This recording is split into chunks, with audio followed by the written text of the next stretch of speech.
اللهم صل على سيدنا ومولانا محمد. اللہ کی 29ویں تاریخ ہوتی تو حضور علیہ السلام اپنے اصحاب کو خطبہ ارشاد فرماتے. آج بھی 29 تاریخ ہے اور جمعۃ المبارک کا دن ہے. میرے پاس حضرت سلمان فارسی رضی اللہ تعالی عنہ سے مروی حضور کے اس خطبے کا عکس موجود ہے جو حضور نے 29 شعبان کو ارشاد کیا. تو آئیے آج وہ خطبہ سنا کر کے میں حضور کی سنت کو ادا کروں اور آپ سن کر کے صحابہ کی سنت کو ادا کریں. حضرت سلمان فارسی رضی اللہ تعالی عنہ فرماتے ہیں خطبنا رسول اللہ صلی اللہ علیہ وسلم فی آخر یوم من شعبان. حضور علیہ السلام نے شعبان کی آخری تاریخ کو ہمیں خطبہ ارشاد کیا. فقال، خطبہ ارشاد کرتے ہوئے رسول کریم نے فرمایا یا ایھا الناس، اے لوگو، قد اظلکم شہر عظیم شہر مبارک شہر فیہ لیلۃ خیر من الف شہر.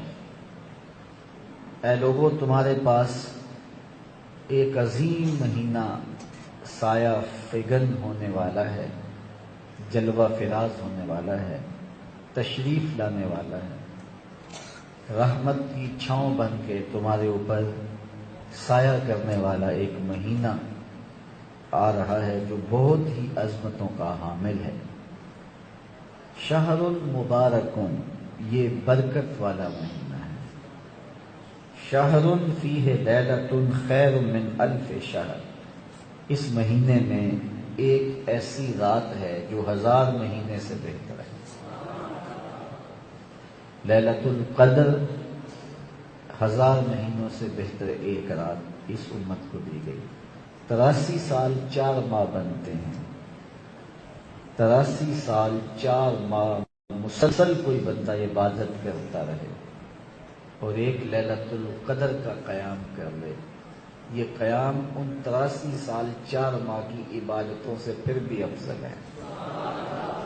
یہ حضور کے صدقے سے ہمیں عطا کیا گیا اور یہ قرآن کی نص ہے. لیلۃ القدر خیر من الف شہر، یہ 1000 مہینوں سے بہتر ہے.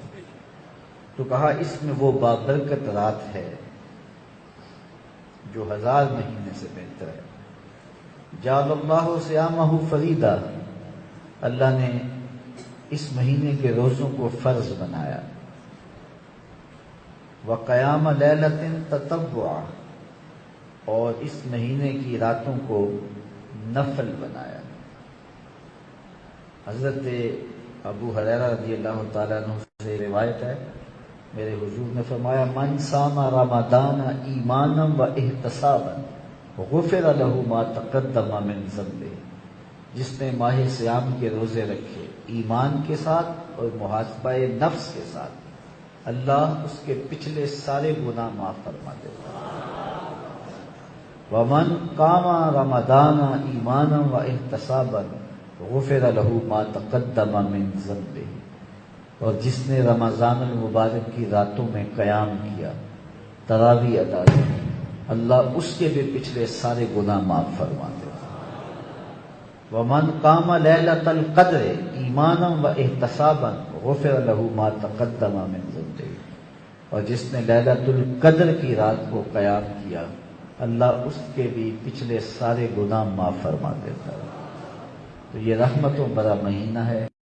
اللہ کی خاص اس مہینے میں نازل ہونے جا رہی ہیں. تو فرمایا جعل اللہ صیامہ فریضہ، اللہ نے اس مہینے کے روزوں کو فرض قرار دیا ہے. وقیام لیلۃ تطوعا، راتوں کے قیام کو نفل قرار دیا ہے. من تقرب فیہ بخصلۃ من الخیر کان کمن ادى فریضۃ فیما سواہ. جس نے اس مہینے میں کوئی اچھائی کی تو وہ ایسے ہے جس طرح اس نے فرض ادا کیا ہے، یعنی اس مہینے میں ایک نفل ادا کرنے کا، ایک نفلی عبادت کرنے کا، فرض ادا کرنے کے مطابق ثواب ہے۔ وَمَنْ أَدَّى فَرِيضَةً فِيهِ كَانَ كَمَنْ أَدَّى 70 فَرِيضَةً فِي مَا سِوَاهُ، اور جس نے اس مہینے میں کوئی فرض ادا کیا تو گویا اس کو 70 فرضوں کا ثواب عطا کیا جائے گا، تو 70 گنا اجر اس مہینے میں بڑھ جاتا ہے۔ تو رحمتوں کی لوٹ سے لگی ہے نا اس مہینے میں۔ اور سنو حضور نے کیا فرمایا، آقا کریم نے ارشاد فرمایا وَهُوَ شَهْرُ الصَّبْرِ، اور وہ صبر کا مہینہ ہے، صبر کا مہینہ ہے۔ اللہ اکبر۔ وَالصَّبْرُ ثَوَابُهُ الْجَنَّةُ، اور صبر کا ثواب سیدھا سیدھا جنت ہے۔ ایک روایت میں آتا ہے الصوم نصف الصبر، روزہ آدھا صبر ہے۔ تو گویا صبر حاصل کرنے کے لیے روزہ رکھ کر کے یہ دولت حاصل کی جا سکتی۔ تو آگے ارشاد فرمایا وَالشَّهْرُ الْمَوَاسَاةِ، اور یہ ایک دوسرے کے ساتھ محبت کرنے کا، باہمی تعاون کرنے کا، الفت و رافت کے ساتھ پیش آنے کا مہینہ ہے، ایک دوسرے کے ساتھ پیار کرنے کا مہینہ ہے۔ وَشَهْرٌ يُزَادُ فِيهِ رِزْقُ الْمُؤْمِنِ، اور یہ ایسا بابرکت مہینہ ہے جس میں مومن کا رزق بڑھ جاتا ہے، مومن کے رزق میں اضافہ ہو جاتا ہے۔ وہ نعمتیں جو عام ایام میں اسے نصیب نہیں ہوتی، اس مہینے میں اسے نصیب ہو جاتی، اس کا رزق بڑھ جاتا ہے، برکت ہو جاتی ہے، اضافہ ہو جاتا ہے۔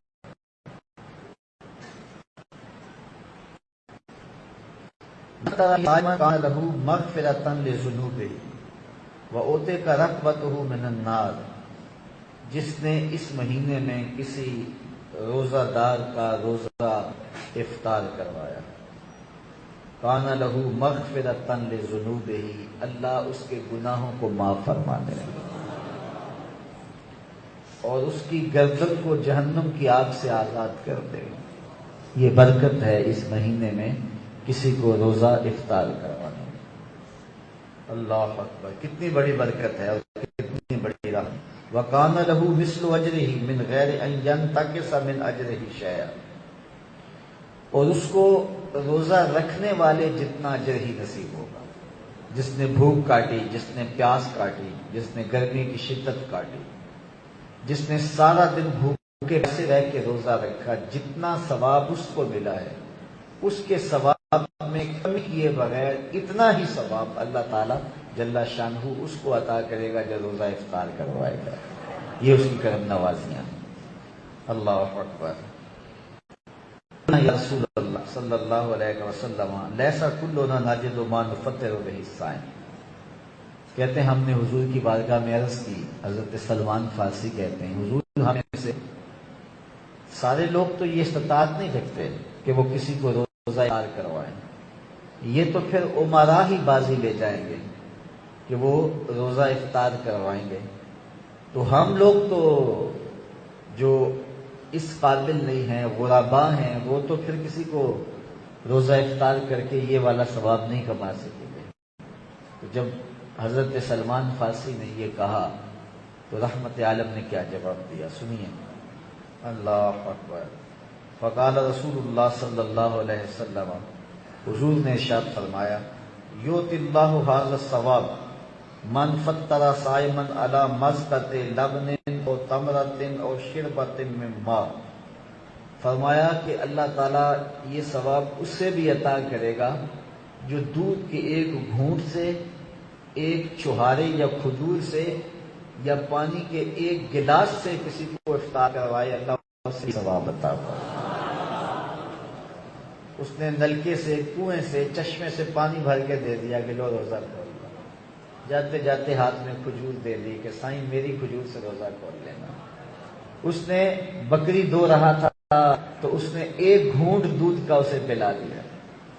تو جس نے روزہ اس طرح بھی افطار کروایا، کسی غریب نے ایسے بھی کسی کا روزہ افطار کروا دیا، میرے حضور فرماتے ہیں اللہ اس کو بھی پورا پورا ثواب عطا فرمائے. تو یہ تو اس کی کرم نوازی ہے، اس کی رحمتوں کا بڑا بٹ ہے. وہ تو بندوں کو بخشنے پہ آمادہ ہے، وہ تو بہانے ڈھونڈتا ہے بندوں کی بخشش کے. تو کہا کہ اللہ اکبر، تو اس کو بھی اللہ معاف فرما دے گا. وَأَشْبَعَ صَائِمًا سَقَى اللَّهُ مِنْ حَوْضِهِ شَرْبَةً لَا يَظْمَأُ حَتَّى يَدْخُلَ الْجَنَّةَ. ہاں اگر کسی نے کسی کو سیراب ہو کر کے روزہ افطار کروایا، سیراب کر کے اچھا دسترخوان لگایا، انواع اقسام کی چیزیں رکھی، وہ رج گیا، روزہ جس طرح کھولا جاتا ہے تو ثواب تو اسے بھی مل گیا جس نے پانی کا گھونٹ پلایا، جس نے دودھ کا گھونٹ دے دیا، جس نے چھہارا دے دیا، کھجور دے دی.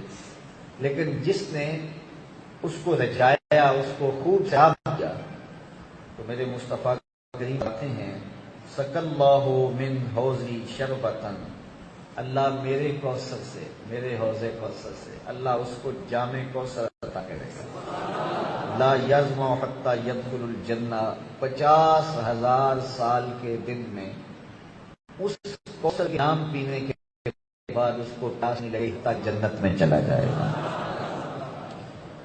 اللہ کی رضا کے لیے ماہ صیام میں لوگوں کے روزے افطار کروائیں. یہ جو نمائشی افطار پارٹیاں ہوتی ہیں ان سے پڑھائیں. ریا والا عمل اللہ کو کبھی بھی قبول نہیں، یہ بات ذہن میں رکھیں. بعض بات ہم محنت کرتے ہیں ضائع ہو جاتی ہے کیونکہ ریا شامل ہو جاتی ہے.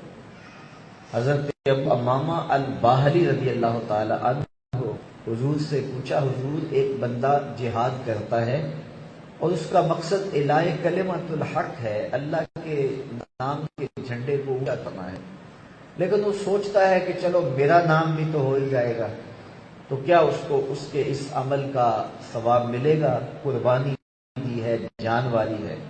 اس نے فرمایا فلا شیء لہ، اس کو کوئی اجر نہیں ملے گا. تو یہ سمجھے شاید میں اپنی پوری بات حضور کے سامنے رکھ نہیں سکا. تو کہا حضور اس کا مقصد اعلاء کلمۃ الحق تھا، دین کے جھنڈے کو اونچا کرنا تھا، جان اس لیے اس والی. ساتھ یہ بات کی ضمن میں آ گئی چلو ناموری بھی تو ہوگی نا. حضور فرمایا فلا شیء لہ، اس کو کوئی اجر نہیں ملے گا. کہتے ہیں میں نے تیسری مرتبہ فرض کی، میرے ماں باپ آپ پہ قربان ہو، رضا الہی کے لیے، اعلاء کلمۃ الحق کے لیے، اسلامی پرچم اونچا کرنے کے لیے اس نے قربانی دی ہے، لیکن ساتھ یہ ہے چلو نام بھی تو ہوگا. میرے حضور نے پھر فرمایا اسے کوئی اجر نہیں ملے گا، اور فرمایا اللہ صرف اسی عمل کو قبول کرے جو اس کی رضا کے لیے کیا ہے. شرط یہ ہے کہ اس کی رضا کے لیے کیا ہے. جس میں نفس شامل ہو گیا، ریا شامل ہو گئی، وہ عمل ضائع ہو گیا چاہے کتنا بڑا کیوں نہ ہو.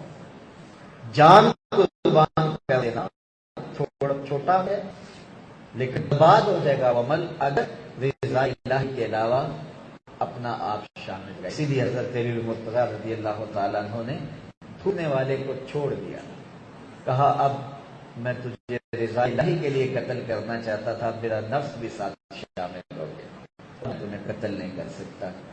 تو اللہ کی رضا کے لیے عمل کریں، پھر اس کا اجر کتنا ہے.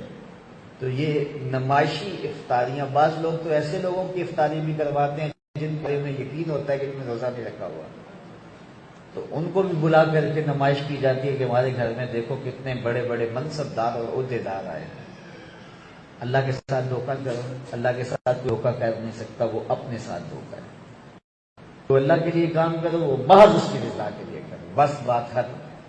جب اس کی رضا کے لیے کرو گے اس کا اجر کتنا بڑا ہے.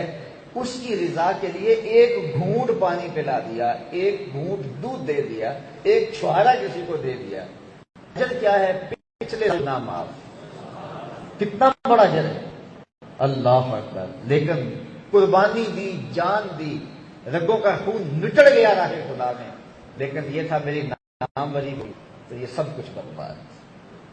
جو بھی عمل کرو محض اس کی رضا کے لیے کرو، اپنے عمل خالص نہ ہونے دینا، اپنے عمل کو خالص رہنے دینا، یہی اللہ کو پسند ہے. اور وہ خالص عمل کو ہی قبول کرتا ہے۔ اللہ اکبر۔ وہو شہر اولہ رحمہ، یہ وہ بابرکت مہینہ ہے جس کا درمیانی حصہ رحمت ہے، جس کا پہلا حصہ عشر اول رحمت ہے، جس کا پہلا حصہ رحمت ہے۔ وَأَوْسَطُهُ مَغْفِرَةٌ، اور جس کے درمیان والے 10 دن مغفرت و بخشش کا پروانہ ہے۔ وَآخِرُهُ عِتْقٌ مِّنَ النَّارِ، اور آخری 9 یا 10 دن جہنم کی آگ سے آزادی کا پروانہ ہے۔ پہلا حصہ رحمت، دوسرا حصہ مغفرت، اور تیسرا حصہ جہنم سے آزادی۔ ایسا بھی کوئی موسم آئے گا زندگی میں جیسا رمضان آتا ہے، ماہ سیام تک، تو پھر کیوں نہ رحمتیں لوٹیں، کیوں نہ جھولی پھیلا پھیلا کے اس مہینے میں رب کی رحمتوں کی خیرات مانگیں۔ یہ کسی امت کو ایسا نہیں دیا گیا مہینہ جیسا ماہ سیام ہمیں دیا گیا۔ یہ اس امت کے اوپر فضل ہے حضور کے صدقے سے کہ کیسی کیسی راتیں دے دی گئیں، کیسے کیسے دن دے دیے گئے۔ حضور نے فرمایا ایک بندہ صبح سے لے کے ظہر تک مزدوری کرتا ہے، اسے ایک کی رات دیا جاتا ہے۔ ظہر سے لے کر عصر تک مزدوری کرتا ہے، اس کا وقت اس سے تھوڑا ہے، لیکن اس کو بھی ایک کی رات دیا جاتا ہے۔ اور ایک شخص عصر سے لے کر مغرب تک مزدوری کرتا ہے، اس کا وقت دونوں سے تھوڑا ہے، لیکن اس کو 2 کی رات مزدوری دی جاتی ہے۔ پہلی مثال یہود کی ہے، دوسری مثال نصارہ کی ہے، تیسری مثال میری امت کی۔ حضور کی امت عصر کے وقت میں ہے نا، اس کے بعد دنیا کا سورج غروب ہو جائے گا، قیامت آ جائے گا، تو تھوڑے اجر پر زیادہ ثواب رکھا گیا ہے۔ جب حضور نے بیان فرمایا تو یہود بڑے چیخے کہ ہمارا اجر اتنا تھوڑا، تو فرمایا تمہارا تھوڑا نہیں، ہمارا زیادہ ہے۔ تمہارا اجر آج کل اگر 500 روپیہ دیہات چل رہی ہے فرض کرو، تو ایک آدمی مزدور اڈے سے لاتا ہے صبح جا کے، تو اس کو شام کو 500 دیتا ہے، تو اس نے پورا دیا۔ اور اس کو ظہر کے وقت سمجھ آئی کہ کام ختم نہیں ہونے والا، ایک مزدور اور لے آتے ہیں، تو ظہر کے وقت کوئی اور پکڑ لایا، تو شام کو اس کو بھی 500 دے دیا۔ اور عصر کے وقت اس نے سوچا کہ کام اور زیادہ ہے، تو اس نے ایک اور مزدور پکڑا، وہ مزدوری کر واپس جا رہا تھا یا کوئی پکڑ لیا راستے میں، تو اس کو اس سے 1.5 گھنٹہ لگوایا، اس کو اس نے 500 روپیہ دے دیا۔ تو پہلے 2 چیخیں کہ ہمیں کام دیا گیا، کام نہیں دیا، تمہیں جو دیہاڑی چل رہی تھی اس کے مطابق ہی دیا ہے، لیکن اس کو زیادہ دیا ہے۔ تمہیں کام نہیں دیا، اسے زیادہ دیا۔ حضور فرمایا تمہیں کام نہیں ملا، اللہ نے میری امت کو زیادہ عطا کیا۔ ایک رات لیلۃ القدر کی ہے 1000 مہینوں سے، یہ اس امت کے اوپر اللہ کا فضل ہے۔ ماہ سیام آیا، رحمتوں کی لوٹ سے لگ جائے گی۔ روزہ رکھو رحمتیں اتریں گی، تراویح پڑھو رحمتیں اتریں گی، روزہ افطار کرواؤ رحمتیں نازل ہوں گی، سحری کرواؤ رحمتیں نازل ہوں گی۔ اللہ اکبر۔ دن بھی روشن، راتیں بھی روشن۔ کیا مبارک جو ہے وہ مہینہ آ رہا ہے، رحمتوں کی برکھا برسے گی۔ کبھی اعتکاف کے دن ہوں گے، کبھی تاک راتیں ہوں گی، کبھی اجتماعات جمعہ ہوں گی، لیلۃ القدر ہوگی، تراویح ہوگی، تہجد ہوگی، سحری ہوگی، نمازوں کی حاضری ہوگی۔ کیا رنگ ہے اس مہینے کے۔ تو فرمایا کہ اس کا اول حصہ رحمت ہے، درمیانہ حصہ مغفرت ہے، اور آخری حصہ جہنم کی آگ سے آزادی ہے۔ وَمَنْ خَفَّفَ عَنْ مَمْلُوكِهِ فِيهِ، جس نے اپنے مملوک کو، اپنے ماتحت کو، اپنے لازم کو اس مہینے میں تخفیف دی۔ 8 گھنٹے کام تھا، 4 گھنٹے کر دیا، 6 گھنٹے کر دیا، 7 گھنٹے کر دیا۔ یہ تو روزے ہیں، تمہیں مزدوری اتنی ہی ملے گی، ہمارے 2 گھنٹے کر دیتے۔ تو جس نے اپنے مملوک کو، ماتحت کو تخفیف دی، پھر اس کو کیا صلہ ملے گا؟ 8 گھنٹوں میں سے آدھا گھنٹہ کام کیا یا 1 گھنٹہ کام کیا، ایسا کیا ملے گا؟ سنو میرے حضور نے کیا فرمایا، غفر اللہ لہ وآتقہ من النار، اللہ اس کو جہنم کی آگ سے آزاد بھی کرے گا، سارے گناہ بھی معاف فرما دے گا۔ تو اس مہینے کو کبھی ضائع نہ کرنا، اس مہینے کی برکتیں لوٹنا، اور اس کو من میں سمو لینا۔ اللہ اکبر۔ حضرت ابو ہریرہ رضی اللہ تعالیٰ عنہ سے روایت ہے کہ رسول کریم نے فرمایا، قال یغفر لامتہ فی آخر لیلۃ فی رمضان، رمضان کی آخری رات میں اللہ تعالیٰ میری امت کو بخش دیتا ہے۔ قیل یا رسول اللہ اہی لیلۃ القدر، کہا حضور یہ لیلۃ القدر ہے آخری رات؟ تو آپ فرمائے اللہ، فرمایا نہیں، اس کا ثواب وکر ہے، اس کی برکتیں الگ ہیں۔ وَلَٰكِنَّ الْعَامِلَ إِنَّمَا يُوَفَّلُهُ إِذَا قَضَىٰ أَعْمَالَهُ، فرمایا کوئی مزدوری کرے تو جب اس کی دیہڑی ختم ہوتی ہے تو پھر اس کو شام کو اس کی پوری مزدوری ملتی ہے کہ نہیں ملتی؟ فرمایا جب مہینہ ختم ہوتا ہے تو اللہ اپنے بندوں کو پوری مزدوری عطا فرماتا ہے۔ مزدوری کیا ہے؟ ان کے پچھلے سارے گناہ معاف فرماتا ہے۔ اللہ اکبر۔ حضرت ابو ہریرہ سے مروی ایک اور روایت سن لیجئے۔ حضرت ابو ہریرہ فرماتے ہیں کہ رسول کریم نے فرمایا، صحیح بخاری مسلم دونوں میں روایت ہے، کل عمل ابن آدم یضاعف الحسنۃ بعشرها الی 700 ضعف، اولاد آدم کے جتنے بھی اعمال ہیں 10 گنا سے لے کر 700 گنا تک ہوتا ہے۔ جو بندہ نیک عمل کرے اللہ اس کا 10 گنا اجر دیتا ہے، یہ تو دیتا ہی دیتا ہے۔ لیکن اللہ فرماتا ہے اگر کسی کو چاہے تو اس کی سردی زمین میں دانہ بویا، پھر پودا نکلا، اس کی 7 بالیاں آئی، ہر بالی میں 100 دانے، تو ایک دیا تھا 100 نکلے۔ اللہ فرماتا ہے اللہ کی راہ میں دو گے عمل کا اس طرح 700 گنا تمہاری عمل کا ثواب بھی تمہیں نصیب ہوگا۔ یہ تو جتنا گڑ ڈالنا ہے اتنا میٹھا ہونا ہے، کسی کو 10 گنا، کسی کو 20 گنا، کسی کو 50 گنا، کسی کو 700 گنا، تو عمل کے ثواب ملتے ہیں، یہ تو ہے۔ لیکن فرمایا ایک عمل ایسا ہے ہر عمل کا ثواب 10 گنا سے لے کے 700 گنا تک ملتا ہے۔ لیکن فرمایا الا الصوم، ہاں مگر روزہ۔ قال اللہ تعالی الا الصوم فانه لی وانا اجزی بہ، فرمایا روزہ میرے لیے ہے اور اس کی جزا میں خود ہی دوں گا۔ باقی اعمال کا صلہ 10 گنا سے لے کے 700 گنا تک ہے۔ کہیں عمل میں روزہ نہیں آتا، روزے کا اجر وکر ہی ہے، اور وہ اجر میں خود دوں گا، اس لیے کہ روزہ میرے لیے روزہ رکھتا ہے، پھر اس کا اجر بھی میں ہی دوں گا نا۔ تو جب وہ عطا کرے گا پھر تو خوش کر دے گا بندے کو، کتنا کرم ہوگا، کتنی رحمتیں ہوں گی۔ یدع شہوتہ وطعامہ من اجل، بندہ اپنی شہوات اور اپنی خواہشات چھوڑتا ہے، کھانا چھوڑتا ہے، تو میں اس کو خود اجر دوں گا۔ للصائم فرحتان، روزہ دار کے لیے 2 خوشیاں ہیں۔ روزہ دار کے لیے کتنی خوشیاں ہیں؟ 2 خوشیاں ہیں۔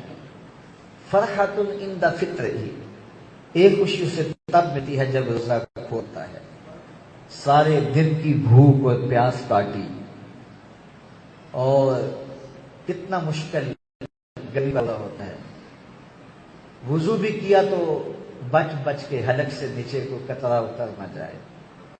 تو جب شام کے لمحے آتے ہیں، ٹھنڈا اور میٹھا مشروب ہوتا ہے، اور جب روزہ اختتام کو پہنچتا ہے تو خیر سے جب تو چڑھ جاتا ہے تو بندہ اس وقت جب اپنے حلق سے نیچے ٹھنڈا مشروب اتارتا ہے تو اس کی رگ کا شکر ادا کر رہے، وہاں بولے نہ بولے لیکن اس کا ایک عضو بدن رب کا شکر ادا کر رہا ہوتا ہے، اور بندہ اس بات پر شکر گزار ہوتا ہے کہ مالک تیرا شکر، اتنا بڑا لمبا دن اور کٹ گیا، گزر گیا۔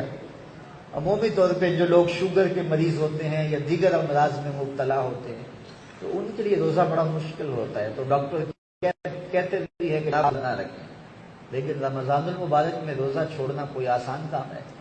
تو پھر وہ کہتے نہیں میں تو رکھوں گا، اور پھر جب وہ سارا دن روزہ کاٹتے ہیں تو دوپہر کے بعد تو وہ نزا کسی کیفیت ان کے اوپر پیدا ہونا شروع ہو جاتی ہے، لیکن وہ کہتے ہیں رکھیں گے، اور پھر شام کو جب وہ گھڑیاں پوری ہو جاتی ہیں اور شوگر بہت زیادہ لو ہو چکا ہوتا ہے، اور پھر اس وقت جب شام کے لمحے قریب آ جاتے ہیں، روزہ کھولنے کی گھڑیاں قریب آتی ہیں، پھر ان پر جو مسلطوں کا جہاں آواز ہے، مالک میں بیمار بھی تھا، تو نے مجھے توفیق عطا کی، یہ تیرا کرم ہے، یہ تیری شفقت ہے کہ تو نے مجھے ہمت عطا کی۔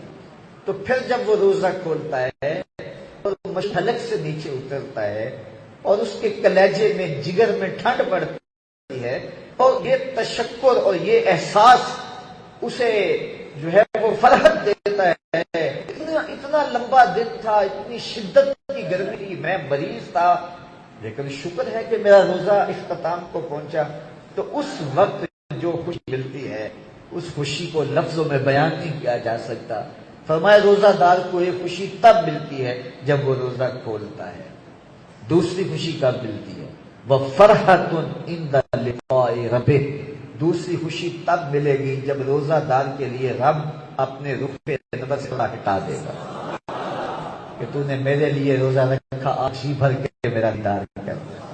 تو پھر کیا وہ لمحے ہوں گے کہ رب بھی نقاب اٹھا دے گا کہ میرے بندے تو نے پیاس کاٹی، تو نے بھوک کاٹی، تو سخت گرمیوں میں کڑکتی دھوپ میں کام آج کرتا رہا، ٹھنڈا پانی بھی دستیاب تھا، لیکن تو نے اپنے حلق کو تر تک نہیں کیا، زبان کانٹا تھی، کانٹا ہی رہنے دی، تو نے میری رضا کے لیے، میری محبت کے لیے کچھ کیا۔ تو حضور فرماتے ہیں کہ پھر قیامت کے دن جب اللہ رخ انور کا بٹائے گا اور روزہ دار کو دیدار عطا کرے گا، پھر جو خوشی ہوگی پھر وہ خوشی دیکھنے والی ہو۔ دو خوشی ملتی ہیں، ایک جب روزہ کھلتا ہے اور ایک خوشی تب ملتی ہے جب روزے کے صلے میں اللہ اپنا دیدار نصیب فرمائے گا۔ اور آگے لفظ والا خلوف و فم الصائم اطیب عند اللہ من ریح المسک، روزہ دار کے منہ میں پچھلے پہر جو سمیل پیدا ہو جاتی ہے، اس کے معدے سے جو بو آتی ہے، اس کے منہ سے جو مہک آتی ہے، روزے کی وجہ سے، بھوک کی وجہ سے، خالی معدے کی وجہ سے، میرے حضور نے فرمایا اللہ کو وہ کستوری سے بھی زیادہ پسند ہے۔ اللہ اکبر، وہ مہک، وہ بو، وہ سہج اس وقت اس معدے سے آ رہی ہوتی ہے اور منہ سے محسوس ہو رہی ہوتی ہے، اللہ کو وہ کستوری سے بھی زیادہ پسند ہے۔ میرے مالک کو کتنا پیار کرتا ہے، تیری کتنی محبت ہے اپنے بندوں سے کہ ایک دن فاقہ کاٹا، ایک دن تکلیف کاٹی، تو مالک تو اتنا پیار کرتا ہے کہ اس کے منہ سے آواز مہک اور سمیل کستوری سے بھی زیادہ پیاری لگتی ہے۔ اللہ اکبر۔ اور آگے ارشاد فرمایا والصیام جنہ، اور روزے جس طرح ڈھال ہوتی ہے تو تیر برستے ہیں تو ڈھال روک لیتی ہے، تو روزہ کی ڈھال ہے، جہنم کی آگ سے ڈھال ہے، گناہوں سے ڈھال ہے۔ وَإِذَا كَانَ يَوْمُ صَوْمِ أَحَدِكُمْ فَلَا يَرْفَثْ وَلَا يَسْخَطْ فَإِنْ صَابَهُ أَحَدٌ أَوْ قَاتَلَهُ فَلْيَقُلْ إِنِّي امْرُؤٌ صَائِمٌ۔ میرے حضور نے ارشاد فرمایا کہ جو روزہ رکھے تو اپنی زبان سے غلط نہ بولے، کسی سے الجھے نہ، لڑائی جھگڑا نہ کرے، فساد دنگا نہ کرے، اور اگر کوئی اس سے الجھے یا اس سے گالی دے تو اسے کہے میں روزے دار ہوں، میرے سر لڑو، میں روزے دار ہوں۔ تو الجھنا، اچھے انداز سے روزہ رکھے۔ اور حضور کا ایک اور بھی فرمان ہے، لیکن اب وقت سمٹ گیا، انشاءاللہ اس عنوان سے باتیں ہوتی رہیں۔ رمضان المبارک آج تراویح ہو جائے یا کل ہو جائے، یہ ماہ سیام بس اب مہمان ہے، آیا جا رہا ہے، اس کا استقبال یہ دونوں ہاتھوں سے لیجئے اور روزے رکھیے، اپنے بچوں کو اٹھائیے اور تراویح کی نماز 20 تراویح ہی ادا کیجیے۔ یہ 2، 5، 6، 8، 10 تراویح چھوڑ کے بھاگ جانا، اس سے پورا قرآن نہیں سنا جاتا۔ پورا قرآن کسی ایک جگہ پہ سنیں اور تسلسل کے ساتھ سنیں، اور قرآن مجید کی تلاوت بھی کیجیے اور معمول زندگی کو بہتر بنائیے۔ اللہ نے زندگی کے ایک بار پھر یہ مہینہ نصیب کر دیا، اللہ نے یہ ہمارے پر کرم نوازی فرمائی، اس مہینے کو اللہ خیر سے، رحمت سے گزارنے کی توفیق دے۔ وآخر دعوانا